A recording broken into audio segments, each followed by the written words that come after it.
नमस्कार, बात तो चुभेगी देख रहे हैं आप। मैं हूं आपके साथ पूजा। आज अपने शो में बात करूंगी देश में रहकर देश से गद्दारी करने वाले देशद्रोहियों की, जासूसी कांड की।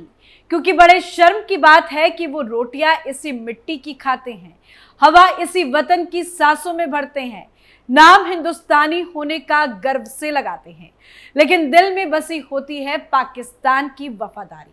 हमने देखा है कि पहलगाम आतंकी हमले का बदला किस तरह से लिया गया, ऑपरेशन सिंदूर को किस तरह से अंजाम दिया गया।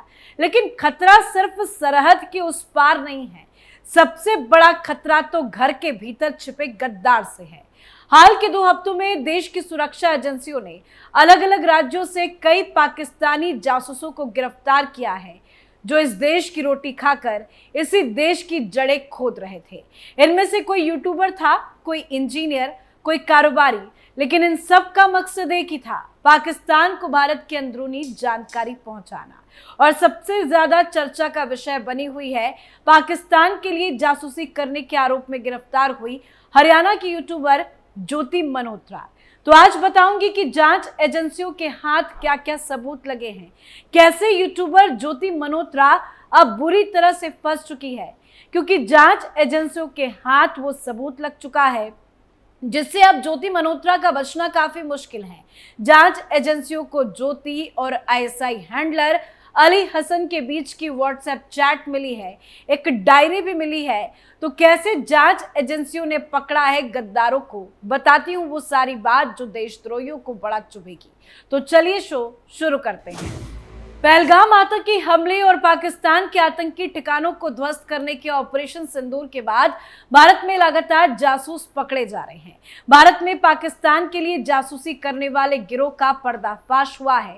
पाकिस्तान के लिए जासूसी करने के आरोप में अब तक 25 से ज्यादा लोग गिरफ्तार हो चुके हैं। इनमें सबसे बड़ा नाम ज्योति मल्होत्रा का है। जांच एजेंसी अब इन सभी से पूछताछ कर रही है।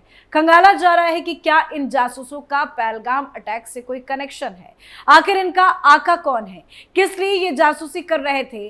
अहम नाम ज्योति मल्होत्रा का है। एनआईए, एमआई और मिलिट्री इंटेलिजेंस के अलावा देश की अलग अलग एजेंसी ज्योति से लगातार पूछताछ कर रही है। लगातार ये पूछताछ अभी लंबी भी चलेगी। यूट्यूबर ज्योति मल्होत्रा के खिलाफ हरियाणा के हिसार सिविल लाइन में देशद्रोह का मुकदमा दर्ज है। ज्योति ने पूछताछ में बताया कि हरकीरत सिंह नाम के शख्स ने उसकी मुलाकात पाकिस्तानी अधिकारी एहसान उर रहीम उर्फ दानिश से कराई थी। पुलिस ने पूछताछ के बाद हरकीरत सिंह को छोड़ दिया, लेकिन दोबारा सवाल करने के लिए बुलाया जाएगा। हरकीरत सिंह हरियाणा सिख गुरुद्वारा प्रबंधक कमेटी के सुपरवाइजर हैं, जो पाकिस्तान जाने वाले जत्थे के वीजा लगवाने का मुख्य काम देखता था। जांच में पता चला है कि भारत के कई सोशल मीडिया इन्फ्लुएंसर दानिश के संपर्क में थे। पहलगाम हमले के दौरान और भारत पाकिस्तान के बीच हुए सैन्य कार्रवाई के दौरान भी ज्योति और दानिश लगातार संपर्क में थे। खबर है कि ज्योति की पाकिस्तान यात्रा का सारा खर्चा पाकिस्तान हाई कमीशन में तैनात दानिश ने ही उठाया था। ज्योति अब तक 3 बार पाकिस्तान जा चुकी है और चौथी बार भी जाने की तैयारी में थी। वहां जाकर ज्योति पाकिस्तान की अच्छी छवि पेश करने की कोशिश करती थी। पहलगाम आतंकी हमले के बाद भी ज्योति ने पाकिस्तान को जिम्मेदार ठहराने के बजाय भारतीय पर्यटकों और सेना को ही दोषी ठहराया था। दानिश ने 2 बार ज्योति के पाकिस्तान में रुकने और घूमने का इंतजाम कराया था। दानिश के कहने पर वो पाकिस्तान में उसकी जानकार अली एहवान से भी मिली थी। अली ने उसने रुकने और घूमने फिरने का प्रबंध किया था। अली एहवान ने पाकिस्तानी सिक्योरिटी और इंटेलिजेंस के अधिकारियों से मुलाकात भी करवाई थी। पाकिस्तान में ही शाकिर और राना शहबाज और मरियम नवाज से भी ज्योति की मुलाकात हुई। जांच में सामने आया है कि ज्योति और दानिश के बीच करीब रिश्ते बन गए थे, जिसका फायदा दानिश ने उठाया। ज्योति मल्होत्रा के खिलाफ हिसार सिविल लाइन थाने में भारतीय न्याय संहिता यानी कि बीएनएस की धारा 152, ऑफिशियल सीक्रेट्स एक्ट 3 और 5 1923 के तहत मुकदमा दर्ज है। ऑफिशियल सीक्रेट्स एक्ट की धारा 3 में दोषी पाए जाने पर ज्योति को 14 साल और धारा 5 में 3 साल की सजा या जुर्माना दोनों हो सकती है। भारतीय न्याय संहिता बीएनएस की धारा 152 देशद्रोह या राष्ट्र की संप्रभुता और अखंडता को खतरे में डालने से जुड़ी है। इसके तहत दोषी पाने पर उम्र कैद तक की सजा का प्रावधान है। BNS 152 में कम से कम 7 साल की सजा का प्रावधान है। तो जांच चल रही है, एक्शन भी बढ़ा लिया जाएगा। पर इस बीच गिरफ्तार यूट्यूबर ज्योति मल्होत्रा और पाकिस्तानी खुफिया एजेंसी ISI के अधिकारी अली हसन के बीच हुई व्हाट्सएप चैट ने देश की सुरक्षा एजेंसियों को हिलाकर रख दिया है। इस चैट में साफ तौर पर देखा जा सकता है कि ISI भारत के रॉ एजेंट्स और अंडरकवर नेटवर्क की जानकारी जुटाने के प्रयास में थी। ज्योति की गिरफ्तारी के बाद से NIA और IB जैसी एजेंसियों ने पूरे मामले को राष्ट्र सुरक्षा से जुड़ा गंभीर खतरा मानते हुए जांच तेज कर दिया है। मीडिया में सामने आए व्हाट्सएप चैट के अंशों में यह स्पष्ट है कि ISI अधिकारी अली हसन ने ज्योति से अटारी बॉर्डर पर अंडरकवर एजेंट्स की मौजूदगी को लेकर जानकारी मांगी थी। चैट में अली हसन ने सवाल किया कि जब आप गए थे अटारी, वहां प्रोटोकॉल किस किस को मिला था। इस पर ज्योति कहती है कि किसको मिला, मुझे तो नहीं मिला। अली हसन फिर लिखता है कि इट मीन कोई अंडरकवर पर्सन हो जो जैसे यार पता चल जाता है देखकर आपको कैसे निकालना था या उसको अंदर लेकर जाना था। It's my matter. उसको अंदर गुरुद्वारे में ले जाना था, आपने रूम में दोनों को बैठा देना था, अभी लगे रहो। जिस पर ज्योति कहती है कि नहीं, इतने पागल थोड़ी ना थे वो। अब इस बातचीत से यह संकेत मिलता है कि ISI भारतीय सुरक्षा एजेंट्स की पहचान के लिए कोडवर्ड्स और चालाकी से तैयार किए गए सवालों का सहारा ले रही थी। वहीं ज्योति इस पर लगातार संवाद करती रही, जिससे उसकी भूमिका पर गंभीर संदेह खड़े हो गए हैं। अब इसी व्हाट्सएप चैट के आधार पर NIA ने केस टेकओवर किया और ज्योति को चंडीगढ़ ले जाकर 7 घंटे की गहन पूछताछ भी की। NIA को शक है कि ज्योति ने ISI के साथ गोपनीय भारतीय जानकारी साझा की है, जो देश की सुरक्षा के लिए बेहद गंभीर मामला बन सकता है। जांच में यह साफ हो चुका है कि अली हसन ने ही पाकिस्तान में ज्योति की घूमने और ठहरने की व्यवस्था की थी। उसे 5 स्टार होटल में ठहराया गया, जिसका वीडियो क्लिप उसने अपने YouTube चैनल में ही डाला है। वहीं वहां उसे पाकिस्तानी एजेंट्स के दूसरे अधिकारियों शाकिर और राना शहबाज से भी मिलवाया गया।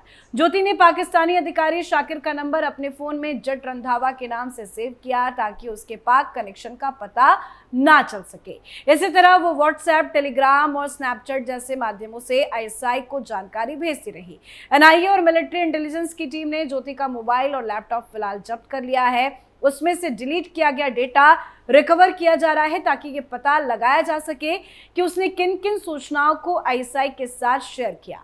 NIA को शक है कि जनवरी में ज्योति ने कश्मीर और पहलगाम में जाकर ISI के लिए रेकी की थी।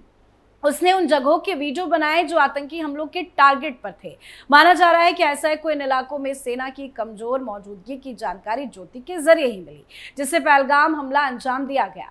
साथ ही एक अन्य संदिग्ध गजाला खातून और पाकिस्तानी दूतावास में तैनात अधिकारी दानिश के संपर्क में आने के बाद एजेंसियों ने जब नेटवर्क को खंगाला तो ज्योति का नाम सामने आया। इसके बाद उसके खिलाफ सबूत इकट्ठा किए गए और 15 मई को गिरफ्तारी की गई। साथ ही ज्योति मल्होत्रा की डायरी से भी कई बड़े खुलासे हुए हैं। उसकी डायरी से पता चला है कि ज्योति का झुकाव पाकिस्तान की तरफ था। साल 2012 के कैलेंडर वाली इस पुरानी डायरी के पन्नों पर ज्योति के मन की भावनाएं लिखी हुई हैं। पाकिस्तान यात्रा के दौरान जो सूचनाएं जुटाई, यात्रा पर जाने से लेकर आने तक जो भी अनुभव रहे, उन्हें इस डायरी में शेयर किया गया। ज्योति ने डायरी में लिखा कि पाकिस्तान से 10 दिन का सफर तय करके आज आ गई हूं इंडिया। इस दौरान पाकिस्तान की आवाम से काफी मोहब्बत मिली। हमारे सब्सक्राइबर फ्रेंड्स भी हमसे मिलने आए। लाहौर घूमने के लिए मिला 2 दिन का वक्त, जो काफ़ी कम था। डायरी में आगे लिखा कि सरहदों की दूरियां पता नहीं कब तक बरकरार रहेगी, पर दिलों में जो गिले शिकवे हैं वो मिट जाए। हम सब एक ही धरती, एक ही मिट्टी के हैं।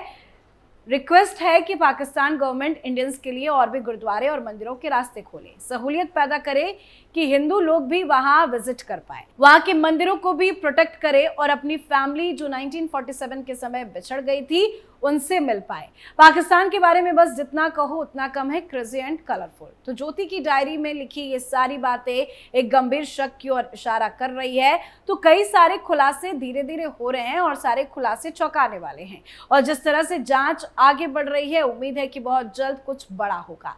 वैसे जो देश की मिट्टी से गद्दारी करेगा उसे या तो सलाखों के पीछे डाला जाए या फिर जमीन के नीचे। जो छिपकर देश से धोखा करेगा उसे अब अंधेरे से निकालकर रोशनी में नंगा किया जाने का वक्त आ गया है। वैसे अब देश की सुरक्षा एजेंसियां सतर्क है, हर मोबाइल कॉल, हर ऑनलाइन मूवमेंट, हर ट्रांजैक्शन पर नजर है और जब वक्त आएगा तो कानून का हाथ इतना लंबा निकलेगा कि ये गद्दार खुद कहेंगे काश हमने ये गुनाह ना किया होता।